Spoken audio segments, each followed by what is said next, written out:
business people, thank you very much. We've had a very invigorating morning already. There were 4 simultaneous special sessions. I was fortunate enough to pop into a few of them, and I can report back that from all of those I attended, the conversation was really extremely stimulating, and I'm glad that this Sunday morning we were able to go into some depth on the issues of Yemen, political Islamism, GCC, military cooperation, and other regional issues of conflict and conflict spillover. And I think it's a very good thing that we have now this 5th plenary of the 11th Manama Dialogue on a theme that has been touched on in all 4 plenaries that were held yesterday. It was touched upon in the very important speech given by His Excellency the President of the Arab Republic of Egypt on Friday night, in the special sessions this morning, managing conflict spillover.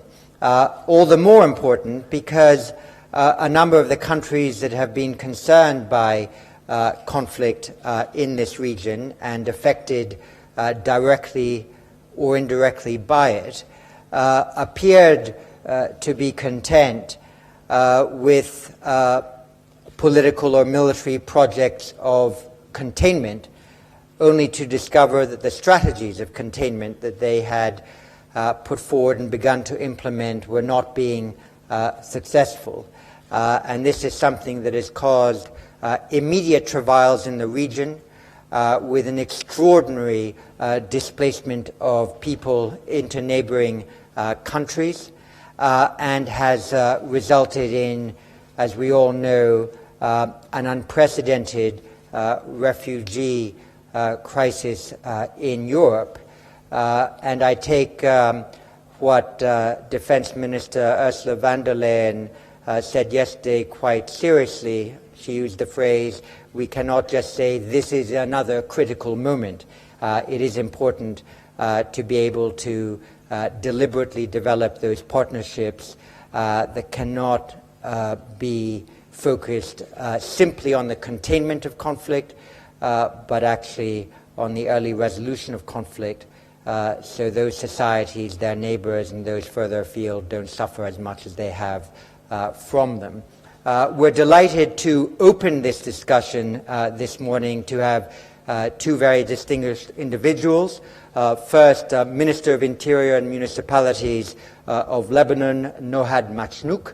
Lebanon has sadly been the recipient of an enormous amount of displaced people into a society that has already a very plural domestic population, and the politics of managing that population with its newcomers is a natural political challenge. So we will look forward in a moment to hearing the points of view from a very importantly affected country, Lebanon, on this matter. And we have from the United Kingdom, Crispin Blunt, who is chairman of the Foreign Affairs Committee of the House of Commons, and as a parliamentarian and conservative politician, and one who has responsibilities both at the national level and in his constituency,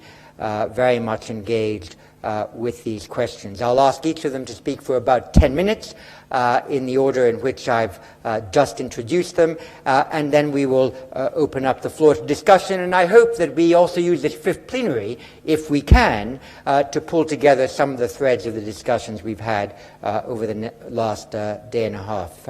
So without further delay, might I invite the Minister of Interior of Lebanon to take the floor.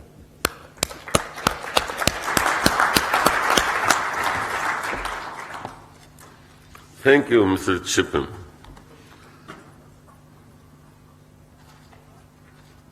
Ladies and gentlemen, راح أحكي بالعربي. I will speak in Arabic. It's easier for me, and you have simultaneous translation. In the outset, I would like to extend our heartfelt thanks to the Kingdom of Bahrain and the IISS, as well as the organizers of the Regional Security Summit. Actually, this dialogue helps us to get a clearer idea about the landscape and to try and think about the future alongside the elite from decision makers, policy makers, and to try and to find the best means to face regional and international challenges, especially regarding Lebanon, because obviously I come from Lebanon and I am a minister in the government. In Lebanon, simply put, we suffer from intertwined and very close interaction between the three regional and international conflicts that made it impossible to distinguish between the local, regional, and international levels. The first conflict is the historical Israeli-Arab conflict that has an impact on all of us as Arabs. Lebanon particularly, and neighboring countries to Palestine suffer more from this conflict and its repercussions that led to a historical, very difficult refugee crisis, and that has led to armed groups in certain countries that undermined legitimacy and the army for a very long time, Lebanon being one of those countries that suffered. And the argument of resistance against Israel has later on led to militias that are still present and have their impact on the state, on society, and on the country as a whole. The second conflict is the expansion of the Iranian presence in the region, and this has taken on forms and dimensions greater with the American intervention of Iraq in 2003. In Lebanon, we can consider what happened with the assassination of Rafiq al-Hariri and the ousting of the Saad al-Hariri government in 2011 and the 8th of May developments as milestones in this expansion that relies on an illegitimate military strength represented by Hezbollah and other allies. The third conflict, we face Takfiri extremist groups like Daesh and other groups that have benefited from the undermining of Arab regimes to impose themselves as an actor in the Arab landscape. Previously, extremist groups and particularly groups linked to Al-Qaeda were clandestine and were relied on dormant cells in society. However, today the groups have a geographic presence in Iraq, Syria, coin their currency, and also have their hand and oil resources, and now expanding, reaching Syria and Lebanon also. With the fifth year of conflict, Syria has become a landscape for these conflicts, and Syria became, after being a former regional actor, the scene for conflicts, and now Russia has announced its military interference in this regional landscape and proposing certain ideas for political solution. These ideas aim at providing a framework, political framework leading to the next transition era. Do you not think that Russia should be given a chance in Syria? There is little hope of success, maybe very little hope. However, Russia filled a void that was left by others. However, it can also be said that the way it has dealt with the Syrian issue and the international contacts of the Russian president with heads of state of Arab countries, Iran and Israel, shows a clear gives a clear indication that Russia understands to what extent all of these issues are intertwined and overlapping in Syria. I think that Russia has a very short breath for economic reasons, and they will be incapable of financing their action in the longer run. This is why Russia, in a very short time, will become hostage to those who finance their operations. This is something that we need to be thinking about. Going back to the Lebanon reality. First of all, as Lebanese and through the national unity government that we created for the national dialogue that we are undertaking, we were able to contain largely the repercussions of the Syrian crisis on us internally, while all other countries suffer from civil and sectarian wars. We fought terrorism through having a minimum of national solidarity, B, developing the security work and anchoring the relations between security forces and institutions in Lebanon, C, persevering in a moderate political discourse and the moderation of our religious references that promote non-Islamist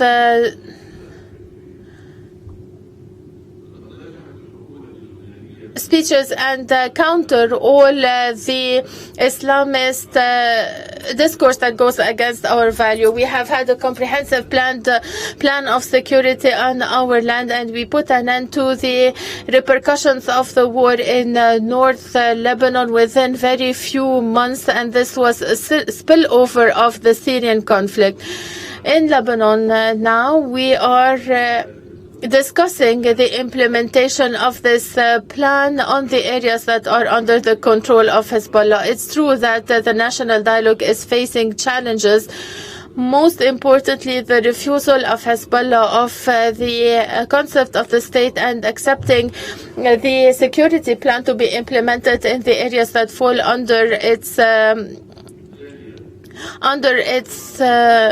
supervision, which is an issue. After the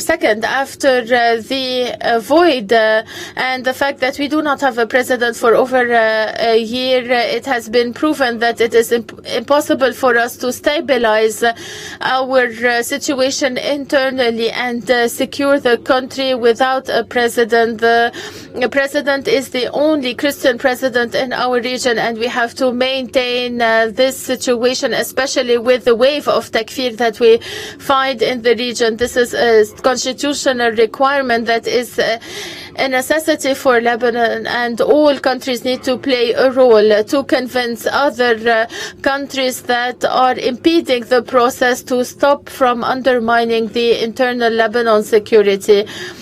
Second, the Syrian refugee crisis is among the most evident repercussions and implications of the Syrian situation on Lebanon. It is to be noted that for every 3 Lebanese citizens, there is 1 Syrian citizen or national that lives in Lebanon. And this is equivalent to having 200 million entering into Europe within 2 years. Despite that, the Lebanese people showed that they were capable of welcoming and embracing the refugees in the various Lebanese regions, despite the economic difficulties that we face and the scarcity of resources. Undoubtedly, that the Syrian refugees, despite the financial and psychological impact of the war on them, are a model that is commendable, because despite the fact that we always talk about the threat they are for the social fabric in Lebanon, their presence has not led to an increase in crime or an increase among the number of criminals. But this positive point was not met by the international community, taking upon itself its responsibilities. And the last example is the Kuwait Conference of Donors that was not activated.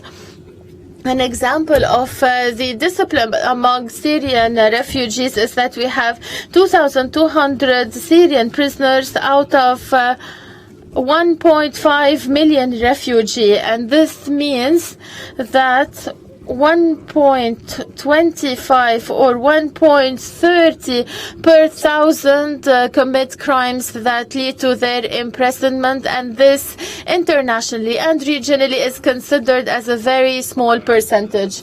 Fourth, you know that the implication of Hezbollah in the Syria war to support the regime is among the most important threats that we face, undermining our stability. Hezbollah is fighting to serve the interest of the Syrian regime and the Iranian interests in the region, and their aggression on a segment of the Syrian society is provoking to certain sides that are in support of the Syrian revolution and the wishes of the Syrian people. We have to recognize that this has created a small environment conducive to certain cells that have mobilized the youth to undertake terrorist attacks in Lebanon or fight in Syria. Despite these challenges, we were capable, especially after the formation of the President cabinet, to face terrorism and to uproot it from Lebanon. The army and the security forces were able to undertake some preventive action and uncover certain dormant cells. The party that I pertain to and represent in the government maintains or supports moderation in facing extremism and the Iranian plan in Lebanon, and we are standing firm to face all types of terrorism and extremism. And this is out of respect of the assassination of Rafiq al-Hariri, the founder of our party, which has always been a symbolism of Arab moderation, and his assassination was an attempt to assassinate this moderation, and they will never succeed in killing the moderation in us. Our propositions or recommendations: we need radical change in the methodology and the approach that is adopted by our Arab states and regimes with the problematic political, economic and social issues. For instance, Arab regimes cannot protect themselves through a policy of isolation. We have to let go of the idea of working single-handedly and adopting individual decisions. We have to put together a strong nucleus of cooperation that aren't ad hoc or immediate, but that are strategic, and we can take the decisive storm action as a clear indication of what I am saying. This is the minimum form of cooperation that was translated in military action in Yemen. Without this military and political coalition and cooperation, no progress could have been realized in Yemen. A second example of this nucleus is the economic, political cooperation with Egypt, including Egypt with the new administration. Iran, until today, has not changed any of its action in the region, and the nuclear agreement, as you know all, will not change its behavior and the way it deals with the files of the region, with dealing with the GCC or dealing with the Yemeni, Syrian, Lebanese and Iraqi files. Daily we hear about dormant Iranian terrorist cells or active cells that are uncovered, and daily we hear about certain countries uncovering an attempt to smuggle arms, and this shows the clear implication of Iran in the Syrian war through the Revolutionary Guard or through Iraqi, Afghani, Pakistani militias that pertain to them. Second, another important role of this very solid Arab nucleus of cooperation and on focus on the Arab side is to reinforce moderation in facing terrorism and extremism. It is high time that we recognize all that moderation alone, that is legitimately present among people alone, can face and eliminate extremism and terrorism. This cannot be done through military strikes here and there or military action here and there. Al-Qaeda in Iraq are other than the tribes today. Did not Qaeda come back to Iraq as Daesh only after oppression from the government at the time? Then we need to recognize the important role of Lebanon and Beirut in this new strategy. Beirut can be a lab and a model to be replicated in Syria and other countries, and we can look at Beirut as an important security, political, economic and social model that contains terrorism and extremism, and that promotes the institution of the state. No matter how weak the institution are, we still have a solid infrastructure. Lebanon at present is a lab that shows to what extent the forces of moderation are capable of facing difficulties and of standing or confronting all of these devilish plans to induce a social and demographic change and to trace new borders in the Arab world. Lebanon succeeded in maintaining its diversity, its moderation, and the civil aspect of its political forces is a prerequisite to promoting a democratic Syria as per the desire of its people. The rule did not change. The spring of Syria is linked to Lebanon, and the spring of Damascus will pass by Beirut. Ladies and gentlemen, lately the world and Europe particularly woke up from the sleep they were in, and they started facing the refugee crisis. We started hearing about workshops, brainstorming sessions to organized illegal immigration to European countries, and we started receiving European delegates that thank us for receiving our Syrian brothers and promise that they will be receiving hundreds of thousands of them or to increase their contributions to the health projects. To those elite, I would like to ask, was it not better to spend these funds and organizing visits to more seriously find a solution that puts an end to the Syrian war instead of trying to tranquilize the international consciousness and determine the quota of every European countries of the refugees that they can receive? Thank you very much for your attention. Minister, thank you very much. I'm sure everybody in this hall, in applauding your remarks, wishes also to pay tribute to the resilience and humanitarian impulses of the Lebanese people in receiving so many refugees.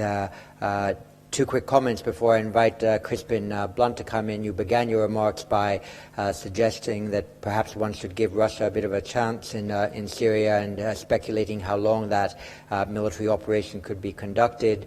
A former controller of the Pentagon, who I think is now in the room, suggested to me yesterday that the probable budget of Russia's military intervention in Syria is about $4 million a day, which means that perhaps over a year. They could afford 1.2 billion over a year, and I wonder whether their staying power might be slightly longer than might be suggested. I think you raised an extraordinarily important point in talking about the role of Hezbollah in Syria and obviously in your own country, and I hope that in the dialogue we can discuss that in much further detail, as well as your proposition that the Beirut model might be something that might be replicated in some of the neighboring countries.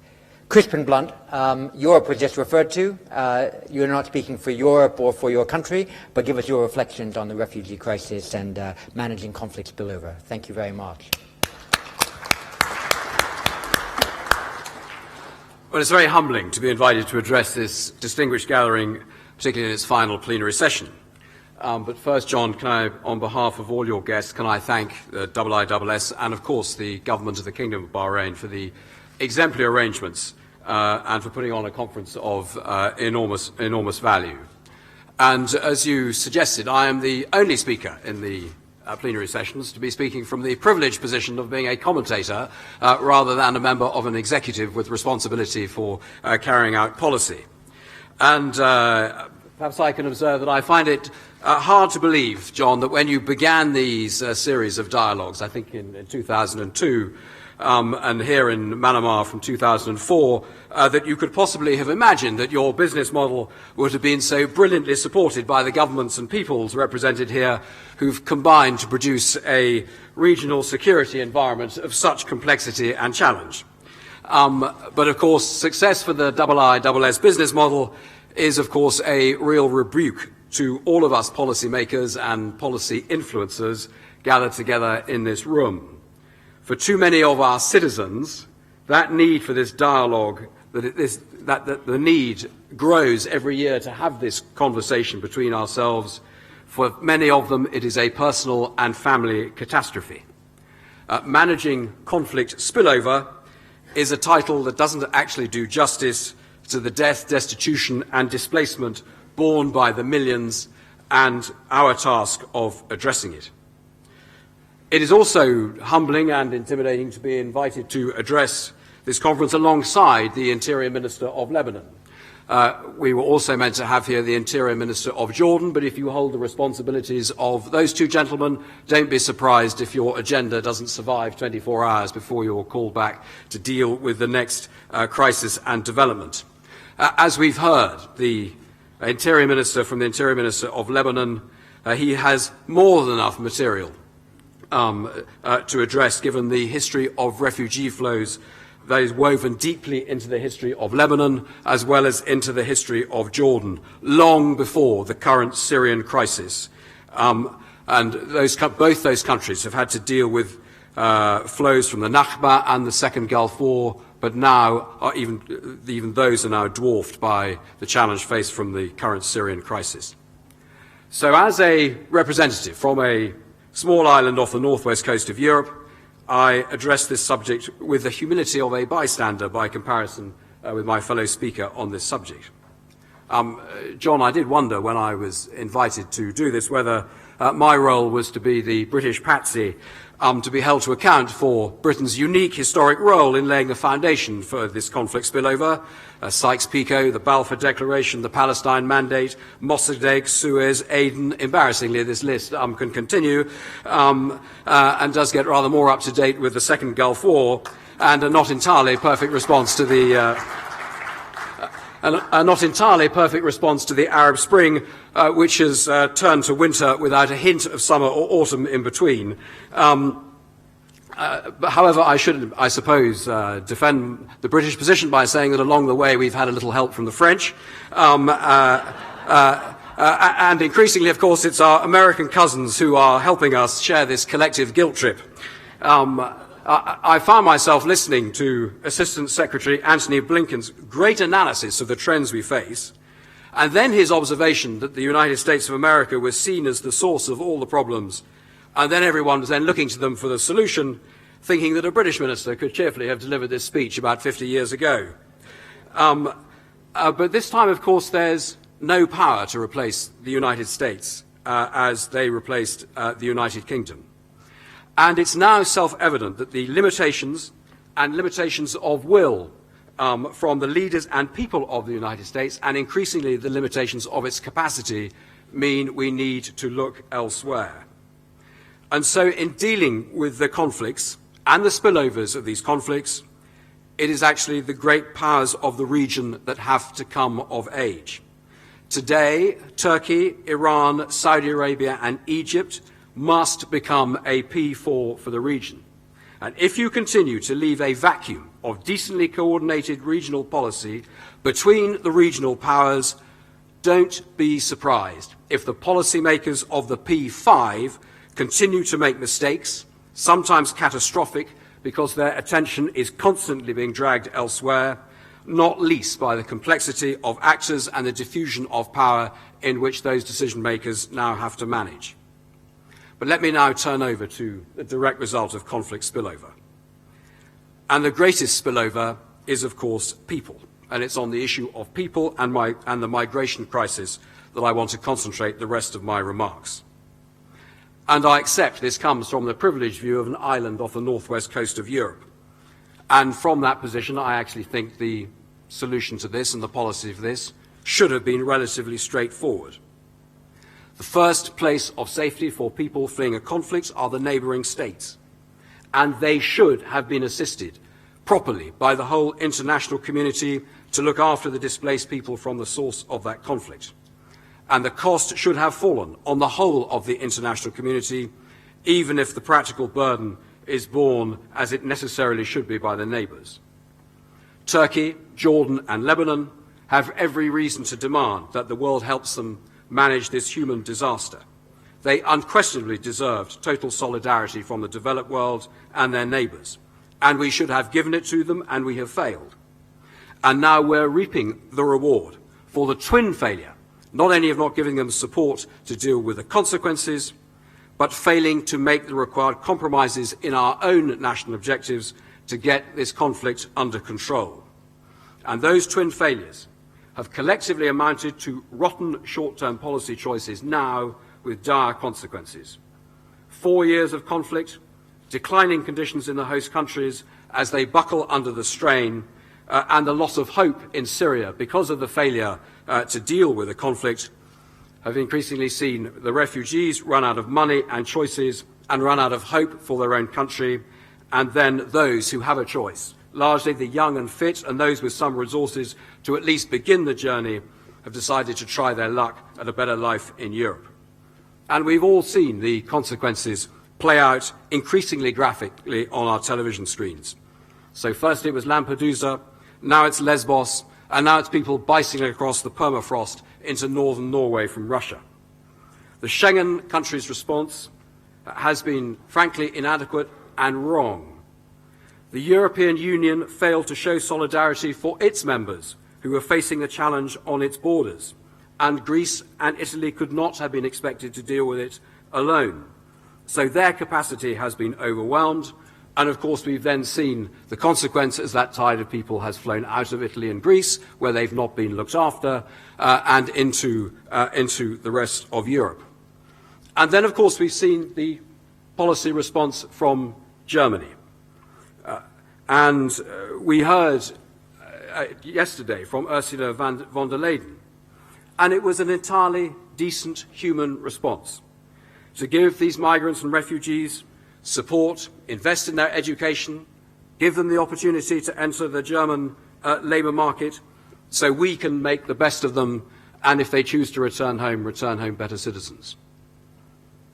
A policy response entirely understandable in human terms, entirely understandable in terms of the media climate in which democratic politicians have to operate, but of course entirely wrong, because there are now millions of other people who want to try their luck, because they've been given a huge incentive to do so.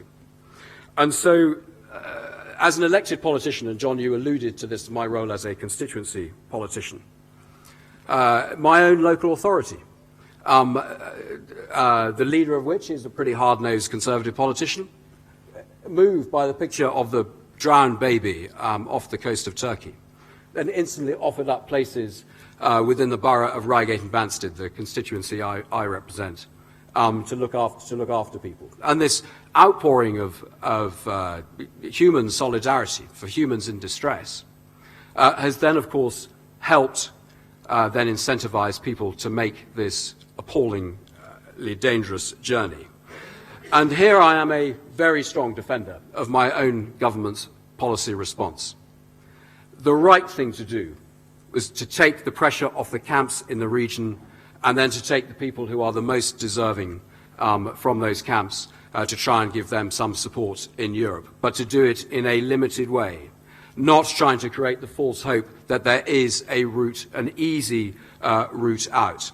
The twin objectives of dealing with the conflict and the necessary requirements to deal with the conflict in order to give people hope that they are going to be able to return home in a reasonable space of time should have been the right response. But instead, we put our national objectives ahead of the necessary compromises to bring the Syrian conflict to an end. And of course, we've then been faced with this tidal wave of refugees. And of course, it becomes much more complex with the fact that it is a minority of the refugee flow are actually Syrian. Everyone else who can see the opportunity of that they be opened up to them by what Europe offers.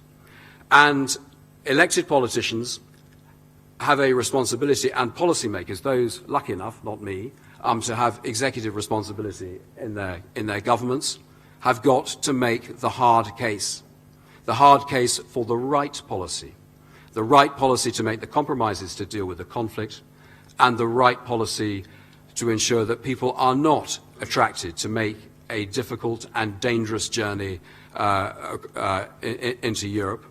And I would finish by offering my final observation on this,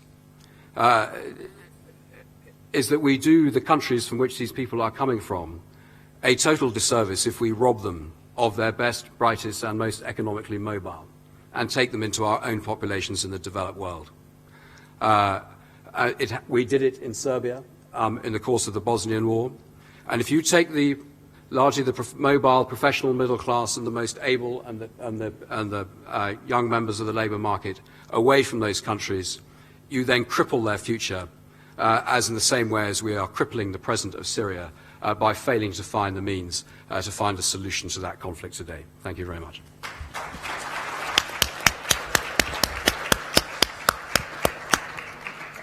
Crispin, thank you very much for a very powerful set of remarks, for your recommendation that the regional P4, as it were, take on a more organized and deliberate set of responsibilities for the managing of conflict in this region, and then for your assertion that the facilitation of brain drain from these beleaguered places is not in the long term the best policy, an assertion that I think will also, I'm sure, animate lots of debate and questions. So thank you very much for putting those two propositions so strongly and compellingly on our table for debate. I remind you again that if you want the floor, put your card in, press the button, your light will lit up, and then I will call on you. And please know that if you haven't yet called for the floor, I am likely to discriminate in your favor.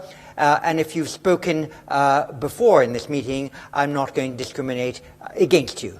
So I hope to have the best set of comments we can in order to wrap this conference into a successful set of concluding reflections on which both policymakers, legislators, the private sector, and opinion formers can work. The first on my list, the chairman of the trustees of the IISS, Fleur de Villiers. Thank you very much, John. And both speakers called for regional cooperation. And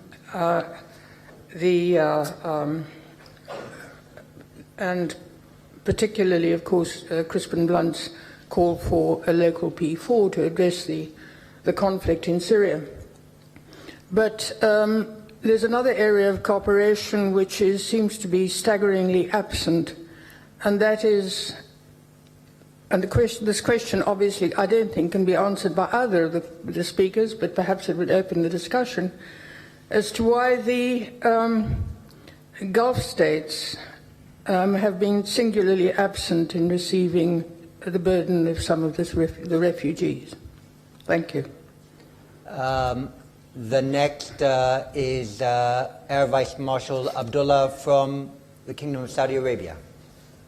Thank you. First of all, I would like just to يمكن أتحدث بالعربي. I would like to speak in Arabic if possible.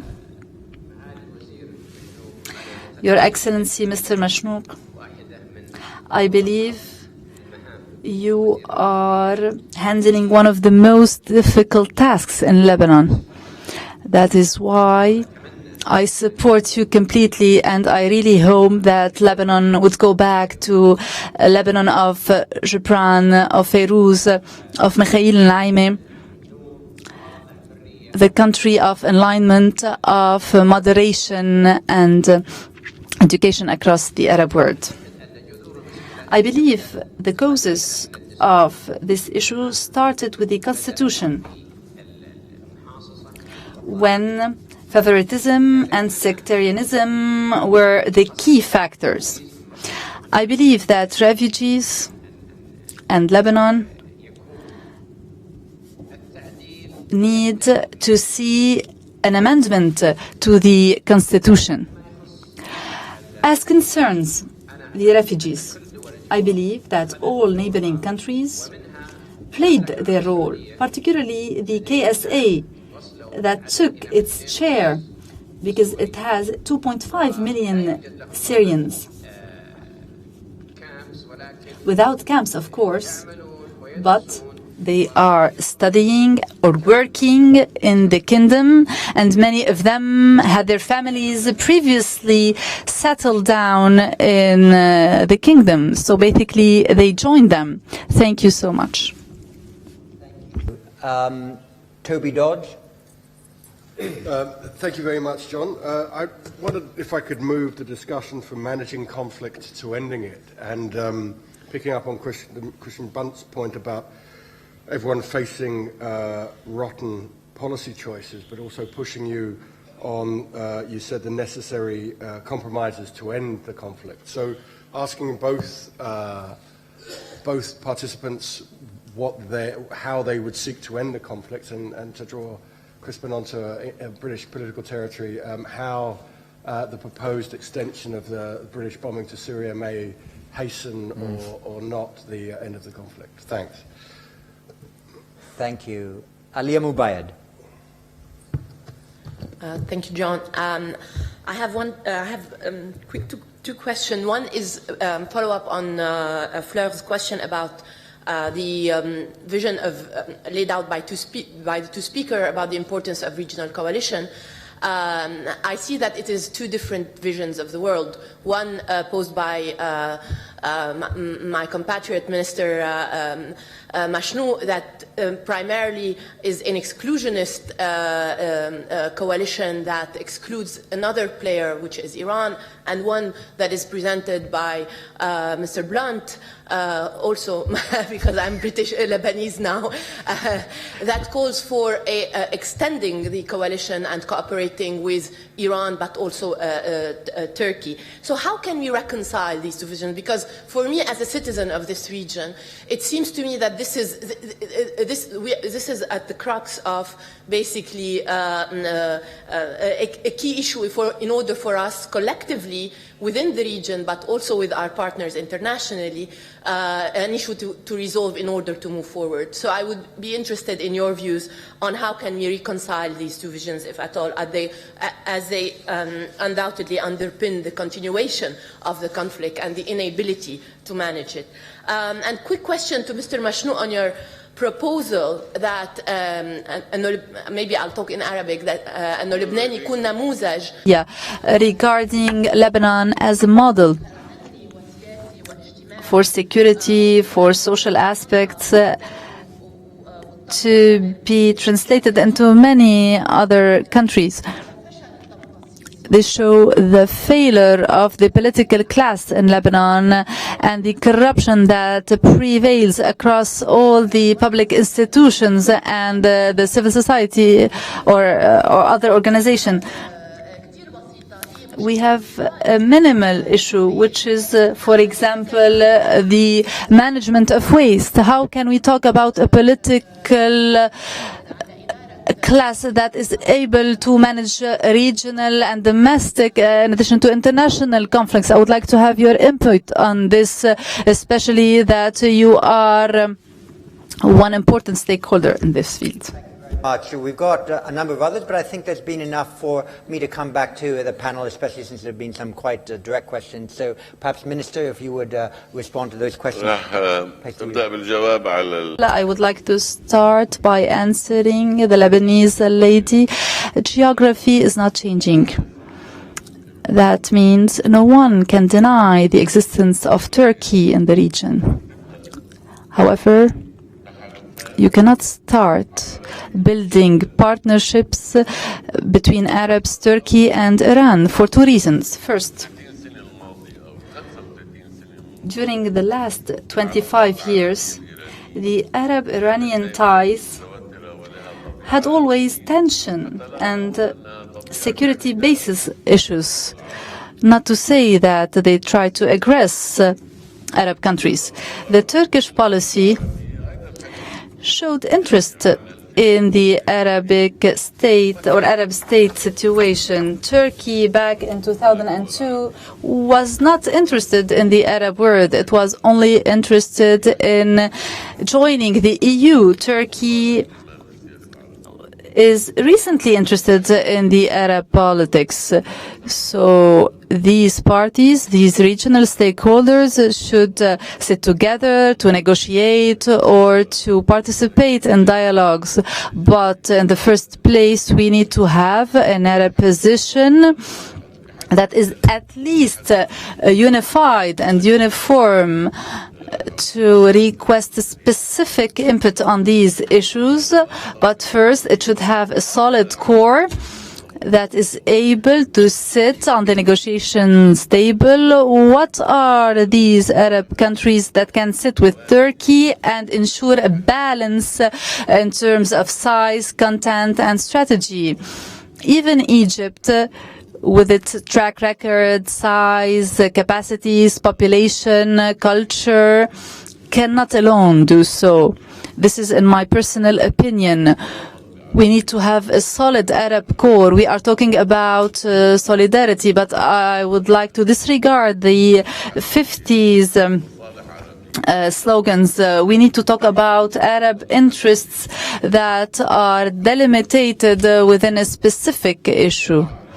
After that, and after building this solid core, we can shift to a serious dialogue with Turkey or to negotiate with Iranians. So this is something inevitable and it is something natural. But first, who would be the negotiating party? Lebanon alone? Syria solely? Egypt? KSA? No, this is nonsense. In my personal opinion and according to my experience, we need to have many countries participating in this initiative. One country cannot do so alone. There's no way.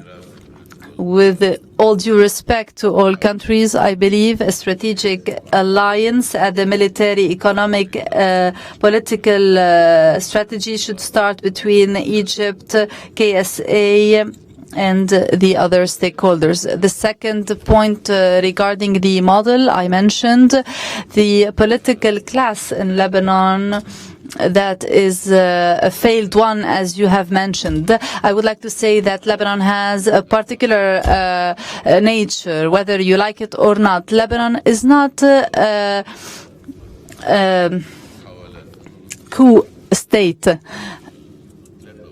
Since 1943, experience showed that Lebanon is not a coup state because of its diversity, plurality, many sectarian parties.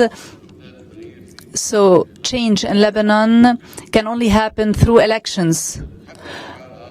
until further notice. So basically this failed political class, according to your expression, was elected in 2009 to represent the population, the Lebanese people. And when we hold elections and when the population show that it would like to change the political class, we can bring forth this new strategy. We are without a president for 2 years now, and the political and security situation is under control.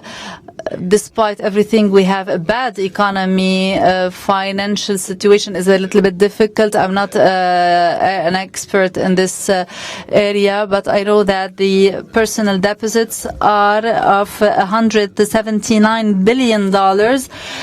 This is an information that is very recent. I had it 4 days ago.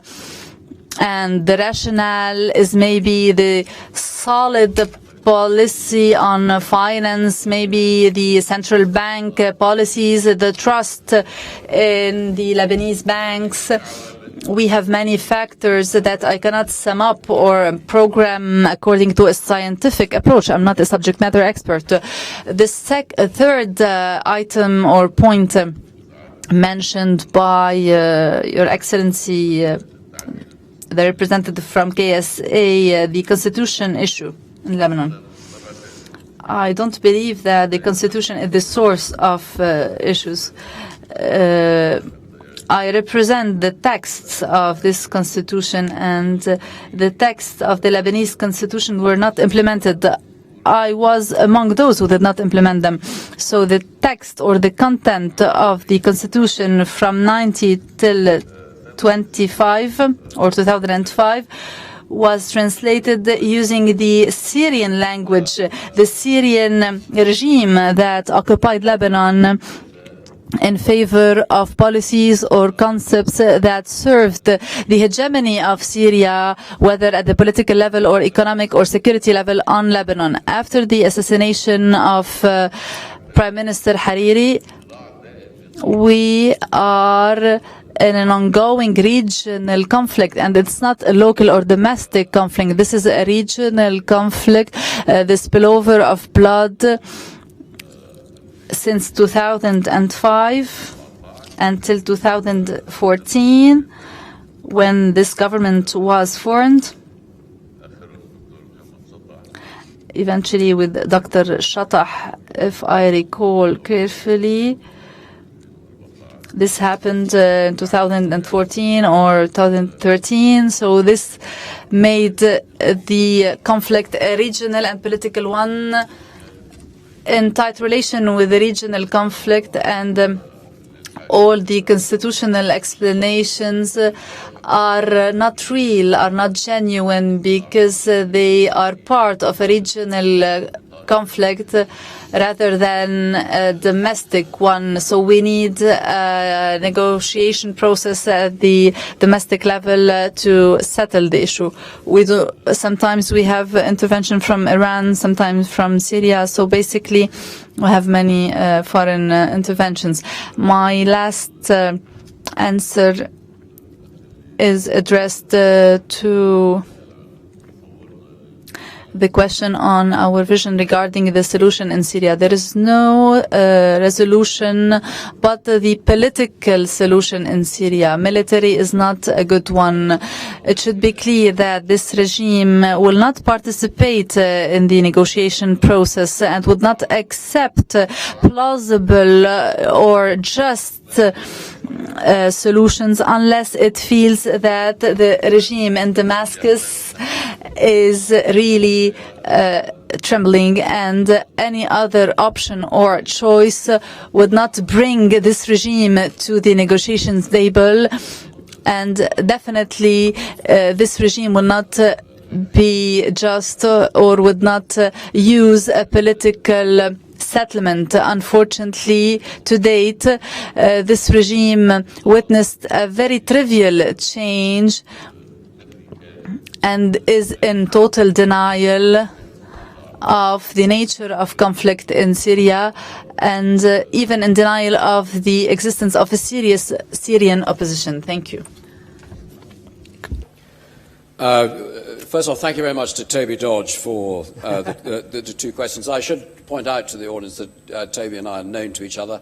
He's an advisor to the Foreign Affairs Select Committee in the House of Commons, which I chair, and he's tempting me into dangerous territory because he's someone who has read as an advisor the report we are about to make on the question he asked me about the effectiveness of the question of extending British military action from Iraq into Syria. I'm afraid what I can tell you is that we will publish our report in about 38 hours' time. What I'm forbidden from doing, because I will be in breach of Commons privilege, is telling you what is in it. And if I answer his question, that is exactly where I will be taken. But I think it is what I've attempted to, what the committee has done, is really to put forward a point of view, and it's in advance of the government coming forward with what is anticipated to be what they've said they want to do, is ask Parliament for permission to extend British military action into Syria. You can come to your own view about the likely effectiveness of the intervention of 8 British Tornado aircraft and associated Reapers and everything else from RAF Akrotiri, supporting about 2 aircraft in patrol over as part of the mission. You will come to your own view as to whether or not that is going to be a decisive intervention into the conflict. More substantively, Toby asked about the necessary compromises. The necessary compromises for the United States and the United Kingdom is to stop setting conditions about Assad at the beginning of the process, which means the regime is not going to enter into serious negotiations. It would seem to be blindingly obvious. If you're going to get a process, it at least has to be open-ended at the beginning. Everyone may be clear about what is necessary for a sustainable transition in Syria, but if you, our preconditions that my government and that of the United States imposed, and the Kingdom of Saudi Arabia and the government of Turkey then wanted, then meant that the last Geneva process really couldn't get going.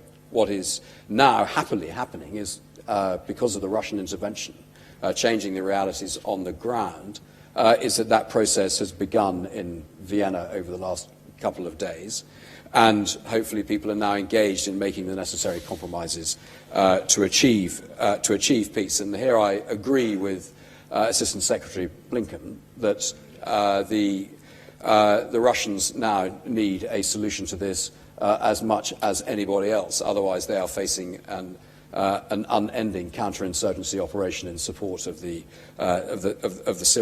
Syrian government. So now everyone's engaged, and everyone needs a deal. Hopefully, this will, not least the European powers of the migration crisis. Hopefully, this will enable that to happen. Which then comes to the regional actors. My call for a P4 is not for a public P4. It is actually to have those powers have the political and policy directors of their foreign ministries and throughout their administrations actually talking to each other and then engaged in identifying what their necessary compromises are, then to have a regional policy that is going to work. Of course, at the overt level, the formal position of the GCC, the formal position of the Arab League is then going to have to be presented. But within the Arab world, it needs to be the Kingdom of Saudi Arabia and Egypt should be the diplomatic powers who are then, and their officials who are then working towards compromise with their equivalents in Turkey and Iran. And if those arrangements do not exist in substance, in practice, below the point of constant ministerial public accountability, then they are doing the whole population of the region a serious disservice, because they have to coordinate and to compromise and to make the deals in order to drive a sustainable regional policy. And if you look at each of those major nations, most of the perspectives in the region, be they political Islamist within the Turkish government, within the population and authority of and the necessary engagement of the government of Egypt, the resources of the kingdom and position of Saudi Arabia, and of course the importance of getting Iran into a place where it is going to be a constructive international partner. All of these, and obviously with their position as the sole principal Shia power, all of the compromises that need to be made between those nations can be made, and that's where they need to be made in substance, and then the form of that presentation can then take place at the overt political level. Thank you very much for that, and I very much hope that those under-the-radar consultations take place and have enough wind behind their sails, so to speak, that by the time the Manama Dialogue next meets, the ministers of those 4 countries are able to meet here and give expression to whatever collective policy they might have been able to develop between themselves. Dana Allen. Thank you, John. My question to Crispin Blunt is in response to your suggestion that German incentivizing is a significant part of the problem. The New York Times last week reported on a paper by 2 American researchers who projected that by the end of this century, global warming will make parts of this region literally uninhabitable for several weeks during the summer. And their definition of uninhabitable was that a human being could not survive for several hours away from air conditioning. And it doesn't take a lot of imagination to foresee that this climatic transformation would be preceded and accompanied by more Syrian-style conflict. So my question is this: maybe this time you're right about the German mistake, but could you extrapolate from the current situation and the current European and specifically UK response to reflect on how the more temperate areas will and should react to the kind of existential emergency that it could occur within my children's lifetime? Baria Al-Mudin. Thank you, John. My question, I have 2 questions, one for Mr. Mashnou. Thank you very much, actually, for a very interesting presentation. My question is to you, sir, what happens if Arab countries actually use the approach of Arab nationalism? We all know what Iran is trying to do in the area. Why do we always refer to Sunni, Shia, Christian, etc.? Why don't we use the core of the subject? There are 2 great civilizations in this area, the Persian and the Arab. Does your government and do you discuss with your colleagues where is the position of Arab nationalism? Is it dead, completely dead? And to Mr. Blunkett, it's very interesting, your proposition of the P4. I hope it works.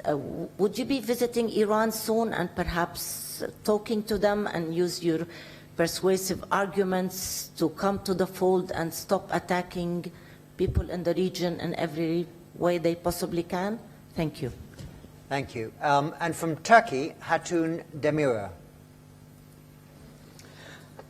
Thank you. First of all, I would like to thank His Excellency the Minister and also Mr. Blunt just referring to Turkey in their statements and their answers. Yes, I will not ask a question, but with your permission, I would like to make some comments about my country. Actually, I wanted to see one of our ministers to be present here to make statements directly. But again, today we have elections in Turkey and they are all busy. Okay. Yeah. I thank both of them. They mentioned Turkey. Yes, Turkey is a part of the problem at this moment and is affecting, feeling the spillover directly. Currently in Turkey, we are hosting 2.2 million Syrians. For 4.5 years now, we are hosting them. I just mentioned outside that 70,000 Syrian babies are born in Turkey. Half of the Syrians living in Turkey are kids and teenagers. So in Turkey and in Lebanon, in Jordan, there is a generation growing out of their own homeland. That is that is quite problematic for the future of this region and for the world, actually. And unfortunately, we don't see the European countries really engaging in solving this problem. When mentioning spillover, I thank Mr. Blunt. He said the greatest spillover is the people. Yes. What was the population of Syria? It was 24 million. Now half of the population is on the move, and half of them are on the neighboring countries. And the European countries are not engaging. They seem engaging, actually, because they feel the pressure on their borders at this moment. And that is discouraging, that is disappointing. We are mentioning about human beings. 6 million human beings living in miserable conditions. I mean, living in camps, okay, some camps could be better. In my country, we have better camp conditions, but still living in camp conditions is not living, if you ask me. And I believe the world international community should be focusing on the, creating safe zones in Syria. Otherwise, I'm afraid there will not be any Syrian living in Syria. So there will not be no need for political solution for anything at all, because all the Syrians will be out of their country. And one another thing, all the conflicts arising in this part of the world, if you take into account the last 2 decades, beginning from Iraq and now in Syria. I will not go into details of the Arabic Spring and all other countries, but these 2 countries, Iraq and Syria especially, whatever happened over there directly affected Turkey. Our our economy, our politics, everything, we are affected directly. After for example, first Gulf War, we received 500,000 Iraqis to our country. After Halabja, in the northern Iraq during the Saddam period, we received more than 100,000 Iraqi Kurds. And now we have 2.2 million Syrians. So if conflicts affect Turkey, I think Turkey is a part of the solutions as well. Thank you. We are entitled to be a part of the solutions. Thank you. Thank you. And from the Kingdom of Saudi Arabia, your microphone is now on. I'm sorry. That's okay. That you had difficulties. The problem with this, the conflict spillover, this is so complex and is associated, obviously, with what we have been discussing today with the Syrian conflict. It's a comment and a question. Based on what we have seen with the plight of the Palestinian refugees and their impact on Egypt and Jordan and Lebanon and Syria ever since the 1940s or 1948, which has contributed obviously to the stability in the host countries, we also see that beyond this, refugees themselves can become carriers of conflict simply because of their anger, their demoralization. And we can recall what happened in the camps of the Congo after Rwanda's genocide, which quickly became a base of operations. These humanitarian nightmares that we're living through and that we're seeing need to be resolved in more than just what we're doing. I think there's just too much talk. We're not really prepared for the consequences of the spillover. There's just too much talk. I think that we need to be more proactive. We need to lay down basic rules. We need to see a way for implementation to take place and for accountability. And something that really we don't see enough of, accountability. And it's the only way forward. It's the only way we can actually solve these problems. Thank you. Thank you. I mentioned earlier the former controller of the Pentagon, so Dov Zakheim has the floor. Thank you very much, John. I have a question to Mr. Blunt.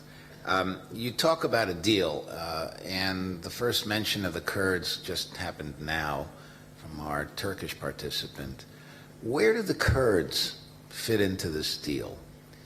And if there is some kind of arrangement for the Syrian Kurds, how does that tie in with the Kurdish regional government? And do you open up a new can of worms if you do that? So how do you see the whole Kurdish issue fitting into this spillover question? Thank you. Thank you. And from Indonesia, Dewi Fortuna Anwar. Dewi? Thank you, John. This is not a question, but rather a suggestion to the organizer, to you, John. Thank you. I mean, we have talked about, Mr. Blunt has mentioned about the importance of the regional powers participation in the P4. But Iran, I don't see anybody from Iran here. I don't know whether there is one, in the delegation. I wonder whether the IISS here, the Manama Dialogue, could actually replicate your success in the Shangri-La Dialogue, where the track 2 actually assisted in organizing track 1.5. And I remember the time when we could actually attribute the success of the development of the ASEAN Defense Ministers meeting plus, to the meeting in Shangri-La Dialogue. The real concrete cooperation between defense, agencies actually started in the Shangri-La Dialogue. So whether it is possible for the IISS to act, beyond this forum. Thank you. I think I'll answer that directly.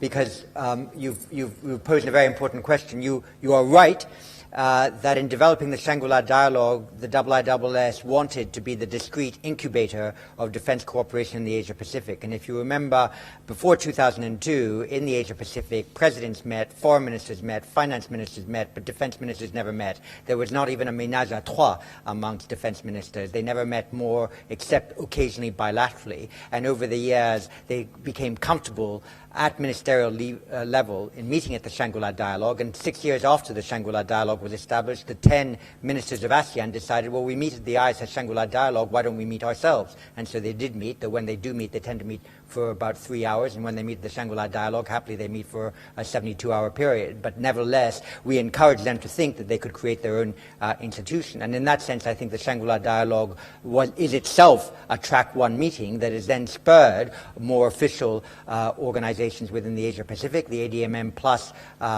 is a successor also to the ASEAN Defense Ministers meeting. And you can have no doubt that our ambitions are to try to do the same thing in this region and to ensure that every single country that is an integral part of this region and that has something to say is represented here at the Manama Dialogue. And we invite every year not just the Iranian foreign minister, but also other members of the Iranian establishment, including those close to the supreme leader and those in the parliament. So I've been in touch with individuals like Dr. Valiati, Ali Larijani, Minister Zarif, and we make every effort to make certain they're attending. And we also want to make certain that those important elements of Iranian civil society, academics,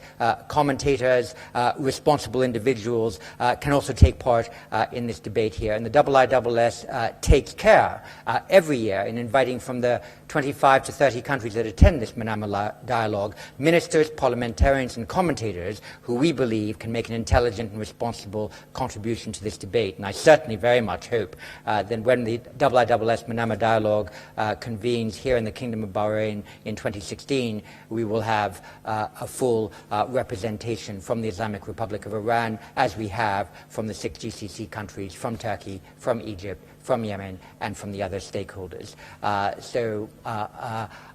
earlier said that I was proud that the ministers in a previous plenary did not engage in QA, question avoidance. I hope in giving you that direct answer, you agree that I haven't ducked that challenge, and that that's something that the IISS is very committed to rising up to. One more comment from the floor, and then we'll come back to, I'll get two. Hugh Sung-kwong from Korea first, and then afterwards I'll call on Dominic Asquith. Thank you, Mr. Chairman. The Korean Foreign Ministry has been hosting the annual Middle Eastern Conference, and I wish to back up your plan of holding the People Ministerial meeting at the next Manama Dialogue by myself hosting the political directors meeting on the margins of this Korean Middle Eastern International Conference. And the Honorable Blunt highlighted the risk of a brain drain from the Syrian civil war. I would rather discuss the risk of a brainwash. While we are trying to find a quick solution to the Syrian civil war, we need to pay attention to the proper education of the kids or young men in the refugee camps. Relevant lessons should be taken from the Afghan case. The 30-year-long Afghan wars that started from the 1979 Soviet invasion of that country and continued until today have created millions of refugees that poured mainly into Pakistan, where a whole generation of Afghan teenagers attended the Pakistani madrasas run by those with extremist ideologies and were brainwashed and turned into Taliban fighters, contributing to perpetuate the Afghan war. Those neighboring countries of Syria hosting the Syrian refugees should be sensitive to the education of these refugee kids. And they alone should not take that responsibility on top of other essential assistance to the refugees. And they should be supported by the international community. Thank you. Thank you very much. I actually have 3 people on my list. I'm going to try hard to get all 3 in. It'll help if each one of you speaks for 60 seconds. Mohammed Ali Siraj from Jordan. Thank you, Mr. Chipman. And thank you, Mr. Blunt, for coming out with the comment about Lebanon, Jordan, and Turkey. We have to stress the magnitude of the situation in Jordan. 1.4 million refugees, Syrian refugees, are on Jordanian territory today. The effect has been financial, education, health, and definitely security and labor, and it has affected our meager water resources. We are among the poorest countries in the world in terms of water. 1 out of 5 on Jordanian territory is a Syrian. Imagine 70 million people landing at the doorsteps of the United States of America. 78% of what is being paid is being borne by the Jordanian government. We are running out of resources. Thank you. Okay. I promise you that there is an urgency in the situation that has to be brought up at this point, whether in Lebanon, Syria, or Turkey. Thank you very much, Mr. Chair. Thank you. And from Iran, Ali Fatullah Najad. Thank you. I'm actually the only one left on the Iran delegation list, although I'm not based in Iran. I'm based at the German Council on Foreign Relations in Berlin.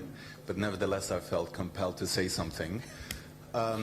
It was indeed very unfortunate that there were no more Iranians here this year. I hope that this will change next year.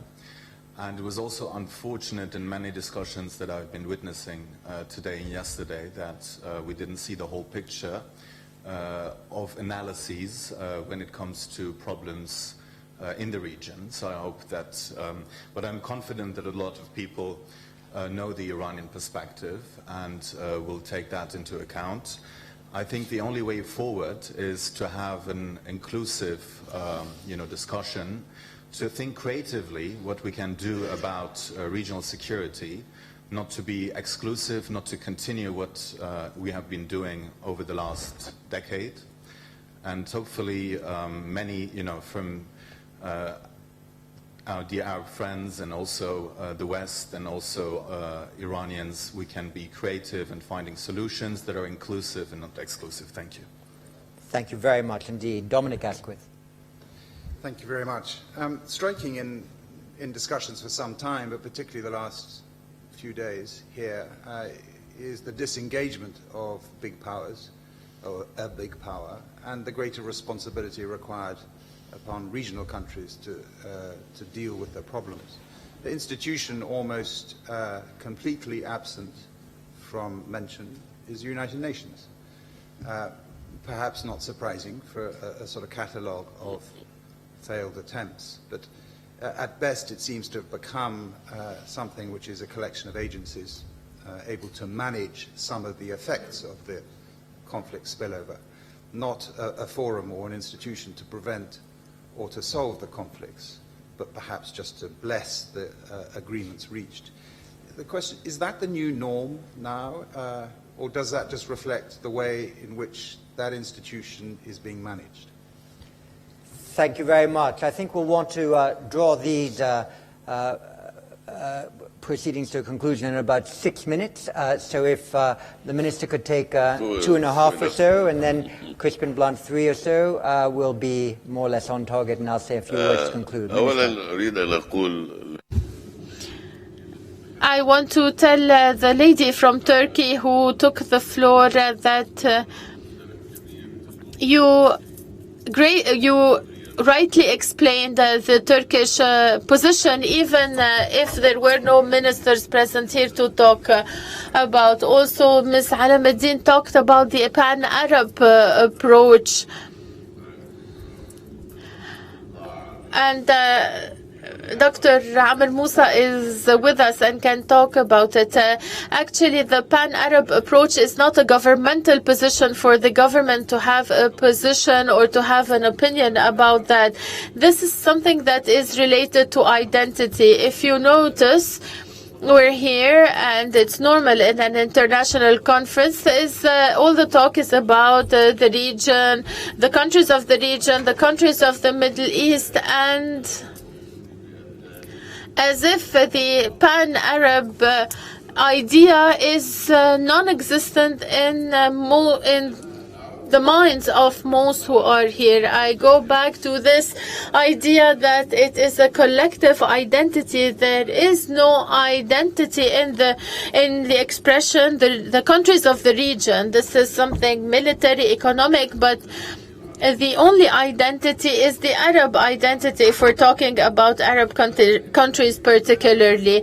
This identity will help in creating the core that I was talking about, combining Arab countries, bringing them to the table. When we talk about the countries of the region, there is more than them being neighbors in one country that joins them. They have the Arab identity, they have a common culture, a common history. So obviously when we talk about the pan-Arab, and if I give another expression, for instance, if I use another expression like Muslims will come to the country, Arab Muslims and non-Arab Muslims, whether Iranians, Turkish, Pakistanis, Indonesians. This also is an expression that will divide Muslims as part of this sect or that sect, as part of this these politics or those politics. It's normal to have an identity, just like we have a culture, a civilization. When we talk about the Turkish civilization, the Iranian civilization, we also talk about the Arab civilization. This Arab civilization is represented by a number of countries, has capabilities, has a presence, and can, through this identity, meet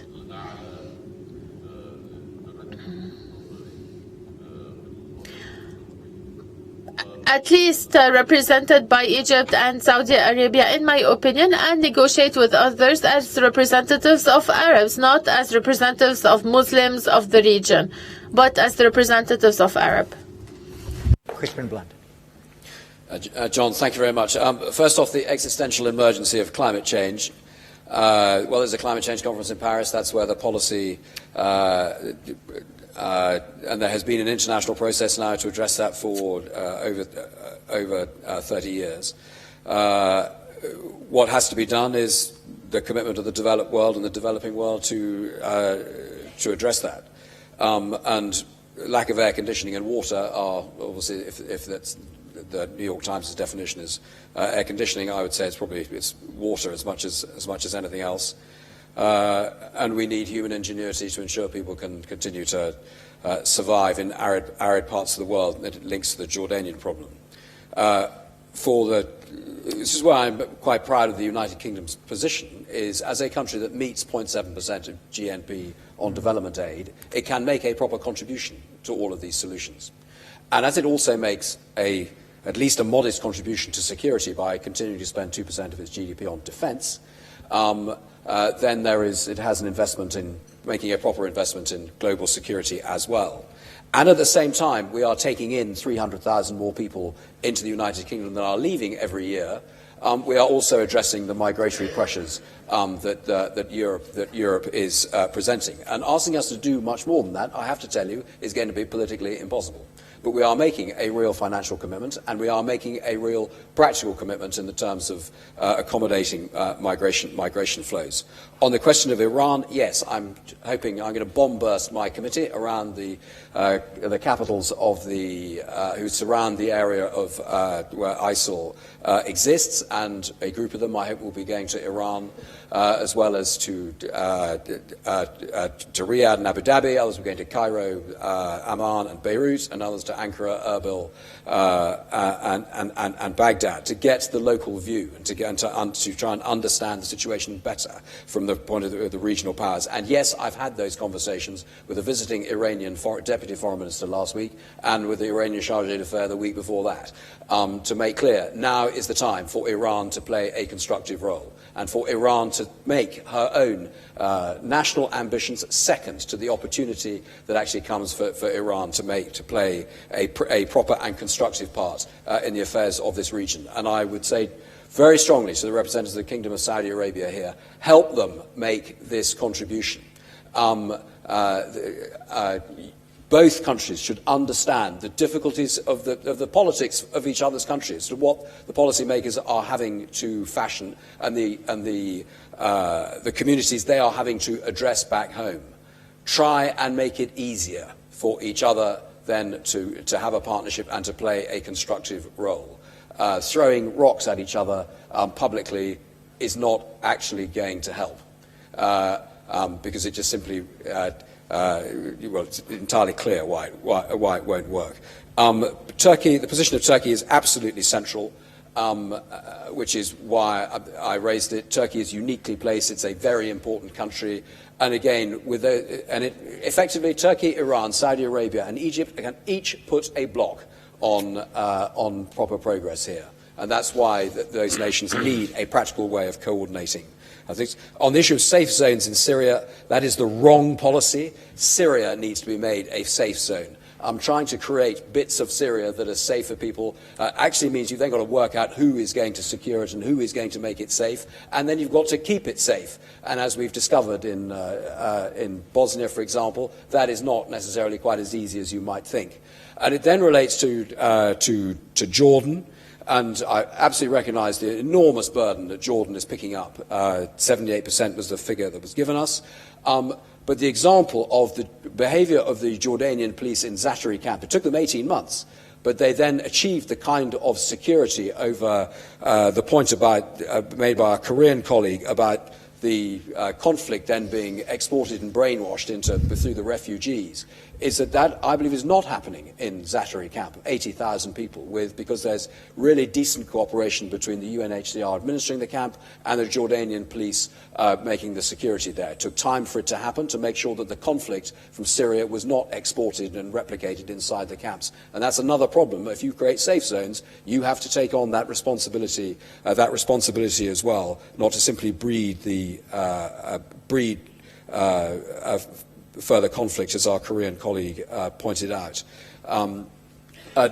Dominic, on the operation of the United Nations Security Council, the fact that it hasn't worked is I think, a shocking reflection on the P5 powers. They should have made it work.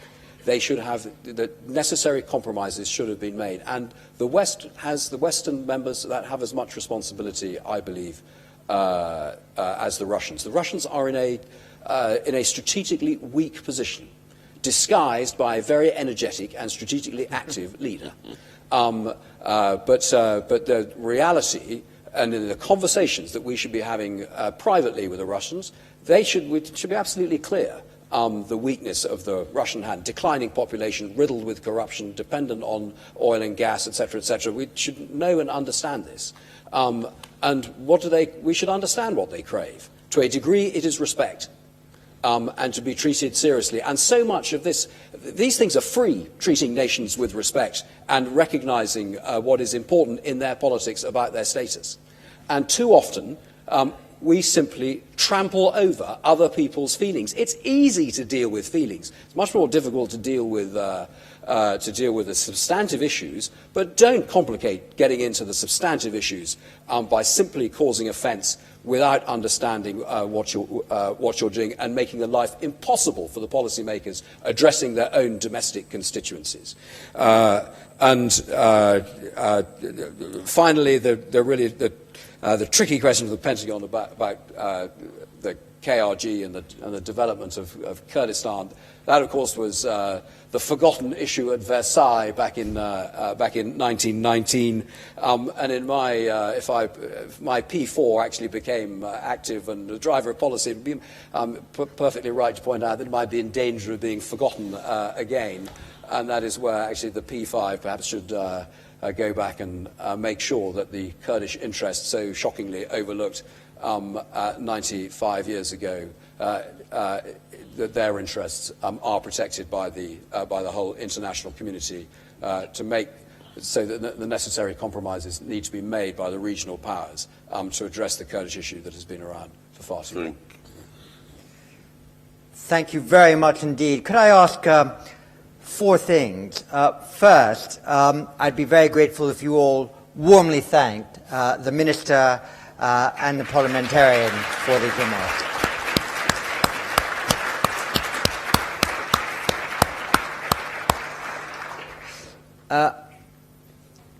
I'd also like it very much if you could join us in thanking His Majesty King Hamad bin Isa Al Khalifa, His Royal Highness Prince Salman bin Hamad Al Khalifa, His Excellency the Foreign Minister of the Kingdom of Bahrain, Sheikh Khalid bin Ahmed Al Khalifa, and indeed all the members of the Kingdom of Bahrain, both governmental and in the private sector, from the Ministries of Interior and from the BDF who provided our security this weekend, and to the Society of the Kingdom of Bahrain for supporting this 11th Manama Dialogue.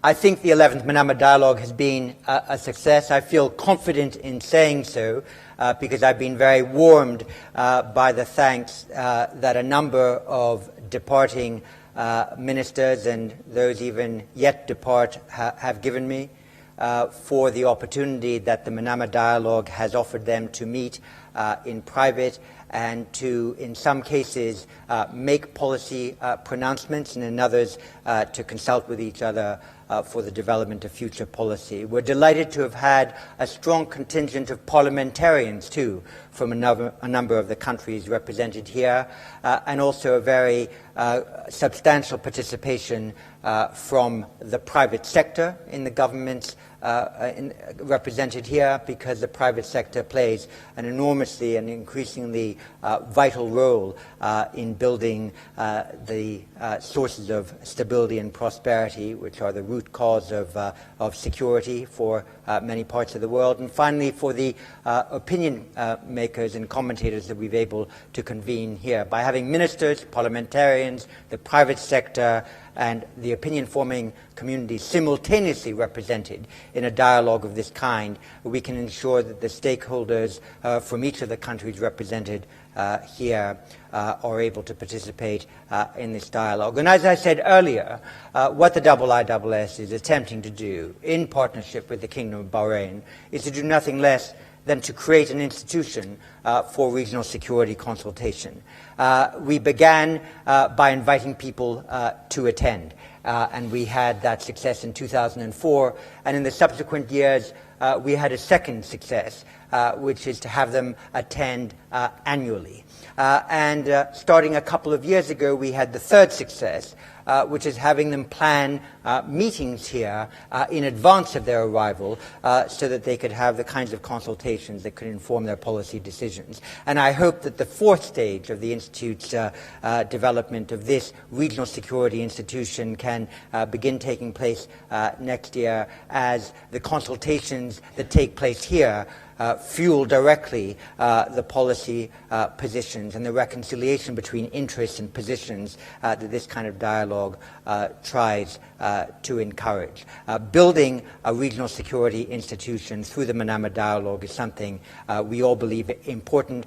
We do this because we think it is something that those in the region and those outsiders need, and that a formal institution is very difficult to build, but one that is built from the initiative of the IISS in partnership with the Kingdom of Bahrain, with the some 30 countries that take part in this, is very important. And as I said in my opening remarks, we are wanting to make certain that all the stakeholders are engaged in this Manama Dialogue in 2016, including increasingly from the Asia-Pacific, where the connections geopolitically and geoeconomically with this region are becoming all the more important. So I do hope that China, Japan, Indonesia, Malaysia, Singapore, Brunei are also properly represented here, so that flow of dialogue between the Middle East and Asia is as important as the flow between the Middle East and North America and Europe. We hope in the next 3 or 4 weeks to announce the date of the 2016 Manama Dialogue. We look forward to seeing many of you here again. I hope in giving your thanks now, you give your thanks generously to the many members of the International Institute for Strategic Studies staff, about 16 of them who've been serving, some 500 delegates and some 2,000 badged individuals housed in about 4 hotels to this Manama Dialogue. So please thank the IISS staff and have a good trip home.